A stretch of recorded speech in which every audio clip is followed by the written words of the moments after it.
அந்த துணிவு, அந்த தைரியம் வந்து நம்மள மாதிரி ஏழை மக்களுக்கு வந்து என்னைக்குமே இருக்கணும். இப்போ ஏற்கனவே இல்லை, சரிங்களா?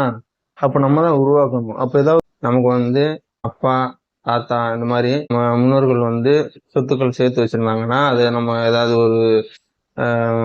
ஒரு கடைக்கு ஒரு அட்வான்ஸாக கொடுத்து கூட அந்த கடைக்கு வந்து நீங்கள் ஒரு தொழில் தெரிஞ்சுன்னா அதில் ஒரு முதலாளியாக உட்காந்துடலாம், சரிங்களா?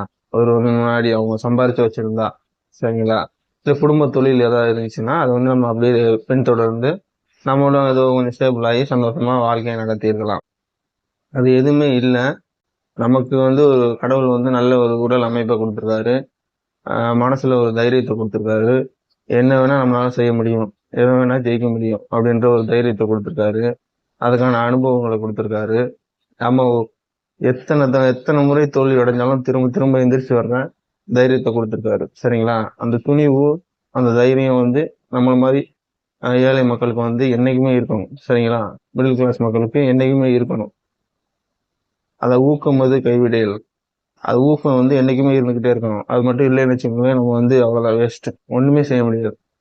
ஏன்னா வந்து இப்போ ஏற்கனவே இல்லை, சரிங்களா? அப்போ நம்ம தான் உருவாக்கணும். அப்போ ஏதாவது ஊக்கம் இருந்தாதான், ஒரு தைரியம் இருந்தாதான், ஒரு துணிச்சல் இருந்தாதான், நீங்க ஏதாவது ஒரு ரிஸ்க் எடுத்தாதான், ஏதாவது ஒரு வளமான வாழ்க்கையை நோக்கி ஏதோ ஒரு முயற்சி எடுத்தாதான் வாழ்க்கையில வந்து முன்னேற்றமே வரும். நம்ம வந்து எதுவுமே இல்லை, என்கிட்ட எதுவுமே இல்லை அப்படின்னு சொல்லி சோகத்திலே உட்காந்துருந்தோம்னா என்ன மாற்றம் உண்டாக போகுது? எதுவுமே உருவாகாது. வாழ்க்கை வந்து ஒரு செகண்ட்ல மாறிடும், சரிங்களா? எல்லாருக்குமே அதுக்கான நேரம் வரும்போது நம்ம அதுக்கான முயற்சியில நம்ம ஈடுபட்டுக்கிட்டு இருந்தோம்னா கடவுள் அது வழியா நமக்கு வந்து நம்முடைய வாழ்க்கையை வந்து முன்னேற்றுவார். நமக்கு இருக்கிற ஒரே ஆயுதம் வந்து நம்முடைய மைண்டு தான், சரிங்களா? அதனால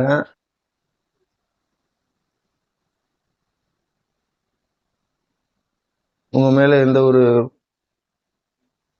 ரீமார்க் எதுவுமே இல்லைன்னு வச்சுக்கோங்களேன், உங்களுக்கு ஓரளவுக்கு படிப்பு வருதுன்னு வச்சுக்கோங்களேன், நீங்க வந்து பேய் மாதிரி படிங்க. அந்த பரியரும் பெருமாள் படத்துல சொல்லுவார்ல, காலேஜ் ப்ரொஃபஸர் சொல்லுவாரு, பிரின்சிபல் சொல்லுவாரு, காலேஜ் பிரின்சிபல் சொல்லுவாரு, நான் பேய் மாதிரி படித்தேன், அன்னைக்கு என்னை வந்து செருப்புல இருக்கிற சாணி மாதிரி மறைச்சவங்க எல்லாம் இன்னைக்கு வந்து என்னை வந்து ஐயா சாமின்னு கும்பிட்டு போறாங்க அப்படின்னு சொல்லுவாரு. அது மாதிரி நம்ம படித்தோம்னு வச்சுக்கோங்களேன், படிப்புக்கு வந்து நம்ம எந்த ஒரு இன்வெஸ்ட்மெண்ட்டும் நம்ம போட தேவையில்லை, சரிங்களா? நம்மளோட உழைப்பு மட்டும் நம்ம போட்டா போதும். அந்த உழைப்பு வந்து நம்மகிட்ட தான் இருக்கு, சரிங்களா? நம்ம போடலாம், சரிங்களா? இன்வெஸ்ட்மெண்ட்டுக்கு காசு எதுவும் தேவை கிடையாது. படிக்கணும், அவ்வளவுதான்.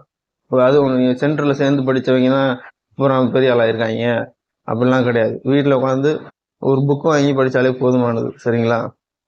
இப்போ யூடியூப் எவ்வளவோ வந்துருச்சு. யூடியூப்ல பார்த்து படிச்சாலே படிக்கிற பிள்ளை எங்க இருந்தாலும் படிக்கின்ற மாதிரி வெறித்தனமா பேய் மாதிரி படிங்க, சரிங்களா? நம்மளுடைய வாழ்க்கையை வந்து முன்னேற்றுறதுக்கு வேற யாருமே கிடையாது. நம்ம தான் நம்ம வாழ்க்கையை முன்னேற்றிக்கிறோம், சரிங்களா? அதனால வந்து தைரியமா படிங்க. படிச்சு மட்டும்தான் நம்ம வாழ்க்கையை முன்னேற்ற முடியும், சரிங்களா? படிச்சீங்கன்னா டக்குன்னு ஒரு கவர்மெண்ட் வேலையில உட்காந்தீங்கன்னா உங்களுடைய ஸ்டேட்டஸே வேற, அவ்வளவுதான். கார் வீடும் செட்டில் ஆயிடலாம், அவ்வளவுதான். என்ன செஞ்சாலும் நீங்க லீவ் போட்டு வீட்டுல இருந்தாலுமே சரி, கவர்மெண்ட் காசு வந்து வந்துகிட்டே இருக்கும் மாசம் மாசம் மாசம். இல்லைன்னா நம்மள மாதிரி மிடில் கிளாஸ் மக்களுக்கும் ஏழை மக்களுக்கும் இன்னும் ஒரே ஒரு வழிதான் இருக்கு, யூடியூப், சரிங்களா? அந்த யூடியூப்பை பயன்படுத்தி லட்சக்கணக்கில் சம்பாதிச்சுக்கிட்டு இருக்காங்க. சும்மா வீடியோ போட்டுக்கிட்டு இருக்காங்க, காரு வீடுன்னு வாங்கிக்கிட்டு நல்ல வசதியா, சரிங்களா? ஒரு பேசிவ் இன்கம் வர்றதுனால அவங்க நினைச்ச நேரம் ஒரு இடத்துக்கு லீவ் போடலாம், ஒரு இடத்துக்கு போகலாம் வரலாம். அந்த மாதிரி நல்ல வருமானம் வரக்கூடிய ஒரு வருமான வாய்ப்பு உருவாக்கி சந்தோஷமா வாழ்க்கையை நடத்திக்கிட்டு இருக்காங்க, சரிங்களா? வாழ்க்கை வந்து சுதந்திரமா இருக்கு அவங்களுக்கெல்லாம். வாழ்க்கை வந்து சுதந்திரமா தான் இருக்கணும் எல்லாருக்குமே.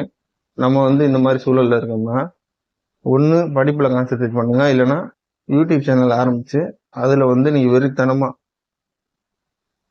ஒரே ஒரு டாபிக் எடுத்துக்கிட்டு அதுலயே வீடியோஸ் போட்டுக்கிட்டு வருஷம் பூரா உழைச்சிக்கிட்டே இருங்க, சரிங்களா? ஈஸியா யூடியூப் வந்து நமக்கு வந்து மானிட்டைசேஷன் கொடுத்துரும். நம்மளும் வாழ்க்கையில முன்னேறி வந்துடலாம். நீங்க படிக்க போறீங்கன்னா வேற ஏதாவது ஒரு யூடியூப் சேனல் வந்து அந்த அகாடமி இந்த மாதிரி நடத்திட்டு இருப்பாங்க, அதுல போய் சப்ஸ்கிரைப் பண்ணி வச்சுக்கிட்டு அதுல வர வீடியோக்கள் வந்து நீங்க பாருங்க, படிச்சுக்கிட்டே இருங்க. யூடியூப் அப்படின்ற ஒரு ஆசை இருந்துச்சுன்னா, யூடியூப்ல நான் முன்னேறணும் அப்படின்ற ஒரு ஆசை இருந்துச்சுன்னா கண்டிப்பா நம்மளுடைய சேனல்ல வந்து சப்ஸ்கிரைப் பண்ணிக்கோங்க. அப்ப நம்மளுடைய ப்ரீவியஸ் வீடியோஸ் எல்லாமே வாட்ச் பண்ணி பாருங்க. உங்களுக்கு ஒரு கிளியர் ஐடியா கிடைக்கும். சரிங்களா? ஒவ்வொரு வீடியோலுமே நான் ஒரு விஷயம் சொல்லியிருப்பேன். அந்த விஷயத்தை மட்டும் நீங்க ஃபாலோ பண்ணீங்கன்னா ஈஸியா நீங்க வந்து க்ரோ ஆகி வரலாம். தேங்க்யூ. அடுத்த வீடியோல பார்ப்போம்.